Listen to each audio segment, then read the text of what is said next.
দলিল সহকারে কথা বলেছি 7 ভাগে।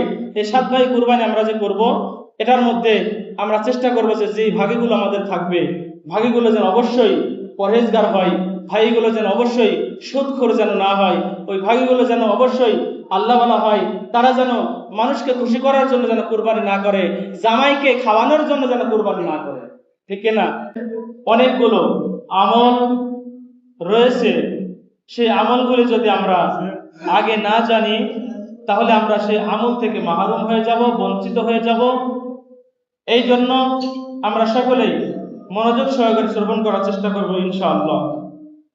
আল্লাহ তাবারক ওয়া তাআলা পবিত্র কোরআনুল কারীমের এই আয়াতের ব্যাখ্যায় ইবনে আব্বাস রাদিয়াল্লাহু তাআলা আনহু, মুজাহিদ ও ইকরামা রাহমাতুল্লাহ আলাইহির মতে ওয়ালায়ালিন আশর দ্বারা জিলহজ মাসের প্রথম 10 রাতকে উদ্দেশ্য করে আল্লাহ রাব্বুল আলামিন এই আয়াতকে নাযিল করেছেন। বলি সুবহানাল্লাহ। আল্লাহ রাব্বুল আলামিন বলেন ওয়াযকুরুল্লাহা ফি আইয়ামিম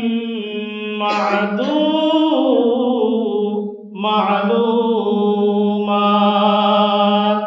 এই সম্পর্কে ইবনে আব্বাস আইয়ামিম মা'লুমাত, এই মা'লুমাত শব্দের অর্থ দ্বারা বোঝানো হয়েছে, অর্থাৎ জমহুর উলামায়ে কেরাম বলেছেন মা'লুমাত দ্বারা জিলহজ মাসের প্রথম 10 দিনকে বোঝানো হয়েছে। জিলহজ মাসের প্রথম 10 দিনের গুরুত্ব, ফজিলত অনেক রয়েছে।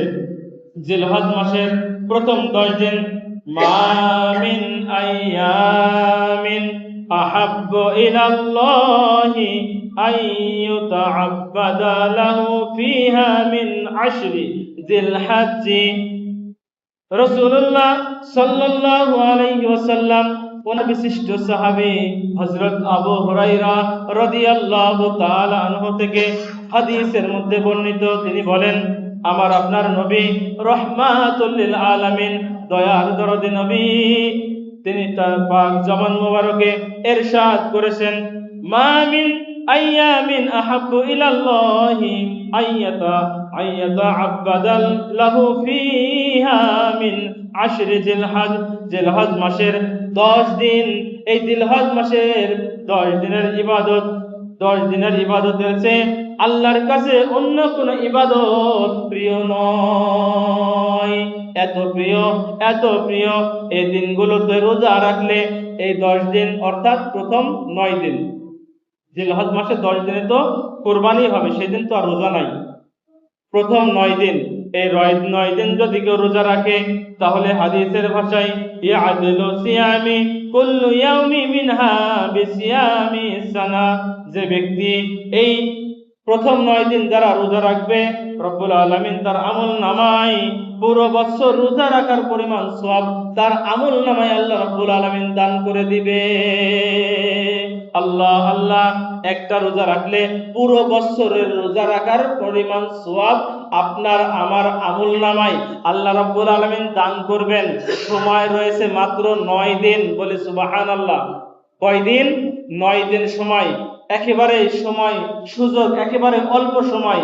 এই অফারটা যদি আপনি আমি পেতে চাই তাহলে জিলহজ মাসের জন্য কাজ উঠবে আগামী 18 তারিখ, আজকে 15 তারিখ, 16, 17, 18, এই 18 তারিখ মাগরিবের সময় সম্ভবত জিলহজ মাসের চাঁদ উঠবে। 19 তারিখ থেকে নিয়ে শুরু করে এই 9টা দিন যদি কোনো ব্যক্তি একটাও যদি রোজা রাখে তাহলে তার পুরো বছরের রোজা রাখার সওয়াব তার আমল নামায় দান করবেন, বলে সুবহানাল্লাহ। যদি রাখি আমরা পাবো, আর যদি না রাখি তাহলে এই ফজিলত থেকে বঞ্চিত হয়ে যাব বাবা। আল্লাহ রাব্বুল আলামিন রোজা রাখার ফজিলত আমরা বুঝলাম। এই জিলহজ মাসের প্রথম 9 রাত্রি যদি আমরা ইবাদত বন্দি করি তাহলে কি হবে? হাদিসের ভাষায় আল্লাহ রাসূল সাল্লাল্লাহু আলাইহি ওয়াসাল্লাম বলেন ওয়া কিয়ামু কুল্লি লাইলাতিন মিনহা বিকিয়ামি লাইলাতিল কদর। রাসূলুল্লাহ সাল্লাল্লাহু আলাইহি ওয়াসাল্লাম বলেন পবিত্র জিলহজ মাসের প্রতিটি রাত এত মূল্যবান, এত মূল্যবান, এত মূল্যবান রয়েছে যে প্রত্যেকটি রাত লাইলাতুল কদরের সমান সওয়াব পাওয়া যায়। সুবহানাল্লাহ। লাইলাতুল কদরে আমরা যেভাবে নামাজ, রোজা, হজ, যাকাতের অতিবাহিত করার চেষ্টা করেছি, ঠিক সেমনি লাইলাতুল কদরে যেভাবে আমরা অতিবাহিত করেছি, এই জিলহজ মাসের প্রথম 9 রাত লাইলাতুল কদরের মতোই উত্তম রয়েছে, লাইলাতুল কদরের মতোই ফজিলত বরকত রয়েছে বলে সুবহানাল্লাহ। সম্মানিত উপস্থিতি, হাদিসে মুবারকা থেকে আপনাদেরকে বোঝানোর জন্য চেষ্টা করলাম। আবু ঈসা তিরমিজি শরীফের মধ্যে, ইবনে মাজাহ শরীফের মধ্যে এই হাদিসখানা বর্ণনা করা হয়েছে এবং আরো অন্যান্য কিতাবের মধ্যে আসছে। এই প্রথম 9 দিন সম্পর্কে অনেক আলোচনা রয়েছে, অনেক হাদিস রয়েছে। বলতে গেলে অন্যদিকে যাওয়া যাবে না, সেই দিকে নাই। এবার আসুন আমরা জানবো এই পবিত্র জিলহজ মাস চাঁদ ওঠার পূর্বে আমাদের কিছু আমল, কিছু করণীয় রয়েছে।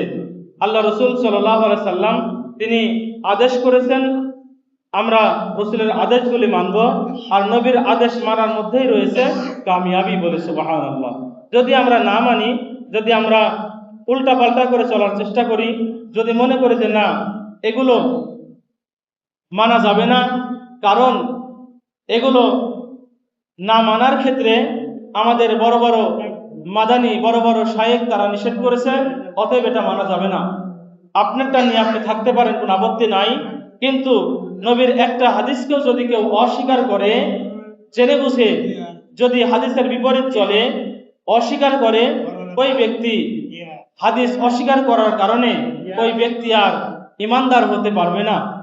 এই জন্য আসুন আমরা রাসূল পাকের হাদিসে মুবারকা থেকে আমরা জানবো আবু দাউদ শরীফের নাম আপনারা শুনেছেন, একটু দরুদ শরীফ পড়ি। আল্লাহুম্মা সাল্লি আলা সাইয়্যিদিনা মাওলানা মুহাম্মদ ওয়া আলা আলি সাইয়্যিদিনা মাওলানা মুহাম্মদ। আলহামদুলিল্লাহ। আবু দাউদ শরীফের হাদিস সিয়াসিত্তা হাদিসগুলোর মধ্যে এই আবু দাউদ হচ্ছে একটি সিয়াসিত্তার অন্যতম একটি হাদিসের কিতাবের নাম হচ্ছে আবু দাউদ শরীফ। অনেকেই বলে থাকে, গত জুমায় বলেছিলাম, অনেকেই হয়তো ছিলেন, অনেকেই ছিলেন না, যে 6টা হাদিসকে তারা সহিহ হাদিস বলে আর বাকি 40টাকে সে অস্বীকার করলো। আমাদের সকলকে মুখস্থ রাখতে হবে একটা বিষয়, একটা কথা। কি কথা মুখস্থ রাখবো? এই যে সিয়াসিত্তা, বুখারী, মুসলিম, তিরমিজি, ইবনে মাজাহ, নাসাই, আবু দাউদ শরীফ যাহা কিছু রয়েছে, এই 6টি হাদিসকে আমরা বলি সিয়াসিত্তার হাদিস। এই 6টি হাদিস যিনারা লিখেছেন তারা হচ্ছে শাফিঈ এবং হাম্বলি মাযহাবের অনুসারী বলি সুবহানাল্লাহ। সিয়াসিত্তার হাদিস যারা লিখছে তারা কোন মাযহাবের অনুসারী? শাফিঈ এবং হাম্বলি মাযহাবের অনুসারী। এই কারণে তারা যেহেতু মাযহাবগতভাবে শাফিঈ এবং হাম্বলি মাযহাবের, এই কারণে এই সিয়াসিত্তার মধ্যে শাফিঈ এবং হাম্বলি মাযহাবের আমল, আকীদার কথা বেশি রয়েছে বলে সুবহানাল্লাহ। কথা কি বুঝে আসছে?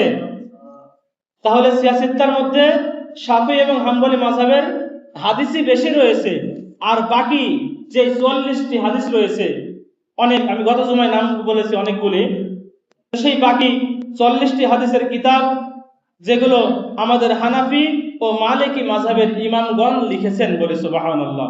এই কারণে বাকি 40টি হাদিসের মধ্যে হানাফি মাযহাবের আমল, আকীদার কথা বেশি রয়েছে সুবহানাল্লাহ বিহামদিহি। সম্মানিত উপস্থিতি, এবার আসুন আমরা বুঝতে পারলাম যে সিয়াসিত্তার বাহিরেও অনেক হাদিস রয়েছে, লক্ষ লক্ষ হাদিস রয়েছে।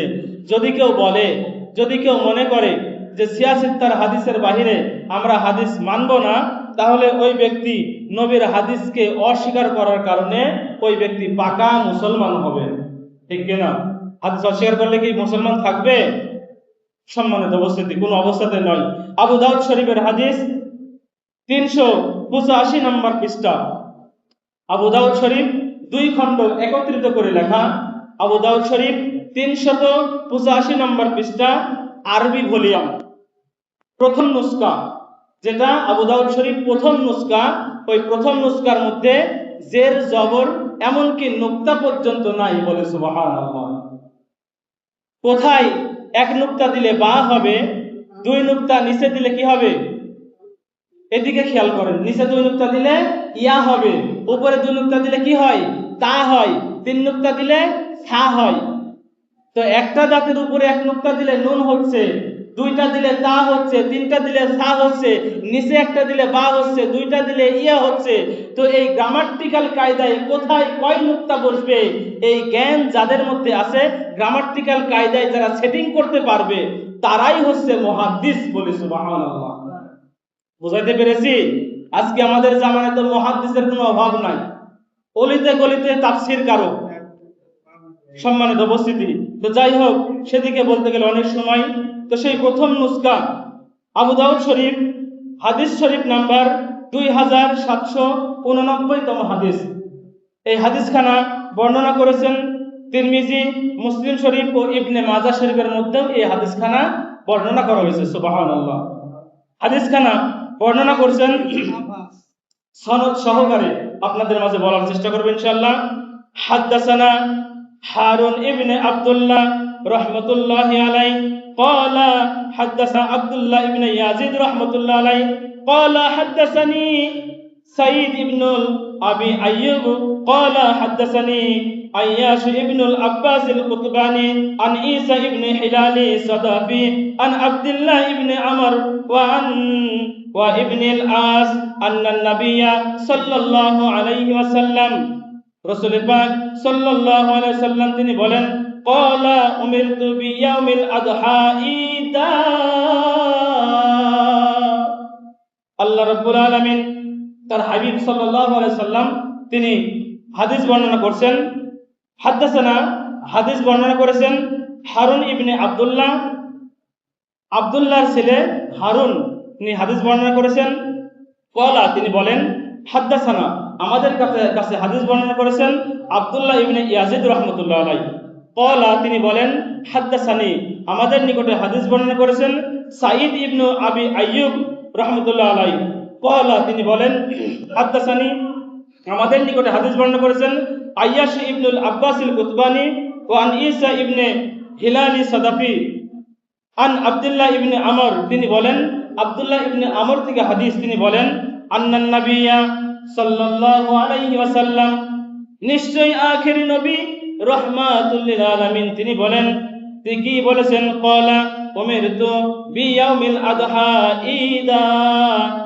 এই ইয়াউমিল আযহা, ঈদের দিনকে আল্লাহ রাব্বুল আলামিন ঈদ হিসেবে উদযাপন করতে, কুরবানি করতে আল্লাহ রাব্বুল আলামিন আমার নবীকে আদেশ করেছেন। সুবহানাল্লাহ। জাআলাহুল্লাহু তাবারাক ওয়া তাআলা লিহাযিহিল উম্মতি, এবং আমাদের সকল উম্মতের পক্ষ থেকে এটাকে পালন করার আদেশ আল্লাহ রাব্বুল আলামিন দান করেছে। সুবহানাল্লাহ। ক্বালা রাজুল, একজন ব্যক্তি এসে আমার নবীর দরবারে আরজ করলেন। কি বলছেন?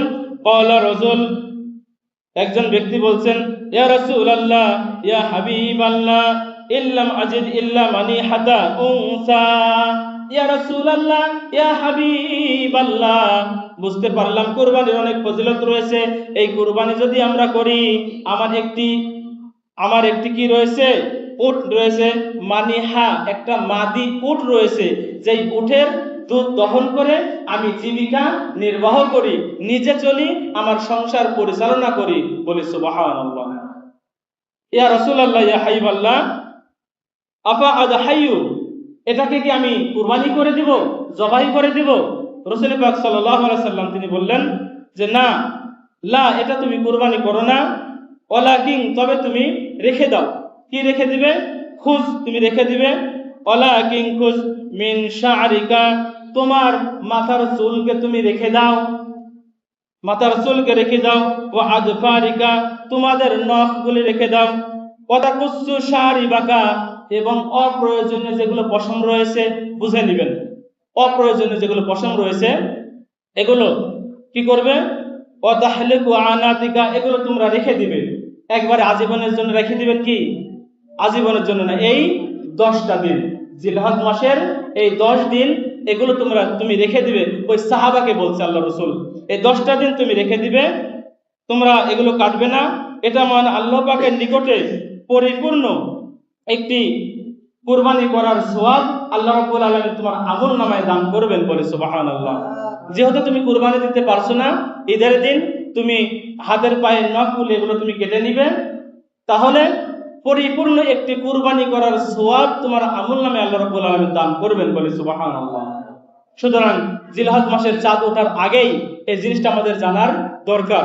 যদি জিলহজ মাসের চাঁদ ওঠার পরে যদি কেউ চুল নখ এগুলো যদি কাটে, তাহলে এই ফজিলত থেকে, এই আমল থেকে সে ব্যক্তি বঞ্চিত হয়ে যাবে। এখানে শুনলাম যে কুরবানি দিতে পারে নাই।